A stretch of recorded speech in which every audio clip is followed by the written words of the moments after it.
রিয়ামনির হাতে মার খেলেন, আসলে এটা নিয়ে বলবেন যে একটা মেয়ে মানুষ আপনাকে এভাবে মারলো, এটা আসলে আমরা তো ইচ্ছে করলে কালকে মারতে পারতাম, তো আমি তো মনে করেন মারে নিজেরা মনে করেন যে তা পরিচয় দেবো না যে আমি বউ পটাইতেছি, ঠিক আছে। তারা যে কত বড় ভদ্রলোক সেটা আপনারা কালকে দেখছেন, এবং মনে করেন তারা কত খারাপ লোক সেটাও প্রমাণ পেয়েছে, ঠিক আছে। মিথিলা কি আপনার বউ কিনা? ঠিক আছে, এই প্রশ্ন আপনার আগে থেকে জানেন আপনি। না না না, আপনাকে আগেও মেরেছিল আপনাকে? না না, এলে আপনি কি প্রশ্ন ফাও প্রশ্ন করতে থাকুন।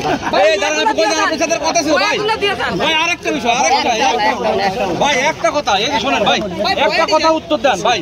ম্যাক্সবি যখন এখন ভাই একটু কথা বলবেন, ম্যাক্সবি এখন মাত্র গাড়িতে যখন পুলিশ তোলে, আমরা যখন ফোন করি তখন তিনি বলছে যে হিরো আলমের এটা সাজানো নাটক, আমি কিছু করি না। নাটক হলে ভিডিও সহকারে খুলে গেছে, নাটক হয় নাকি ওর সামনে যে কার কাজ করছে খুলে গেছে আমার কাছে। কার কাজ আসলে আপনি কতটুকু আশাবাদী আদালত থেকে সে কি জামিনে চলে আসবে কিনা? ভাই আদালত জামিন দিতেই পারে, বড় বড় মাঠে গেছে জামিন দেওয়ার এগুলো মাসে জামিন হবে না, হতেও পারে। প্রিয় দর্শক শ্রোতা, আপনারা ইতিমধ্যেই জানেন যে হিরো আলম হাতিঝিল থানায় আসলেন। হিরো আলমের রিয়ামনির হাতে মার খেয়েই কিন্তু মূলত হাতিঝিল থানায় মামলা করেন। তারপরেই হিরো আলম 4 জনের নামে মামলা করেন, আজকে কোর্টে চালান করে দেয়। রিয়ামনি ও ওই যে ম্যাংস শুভ যিনি রয়েছেন ওকে।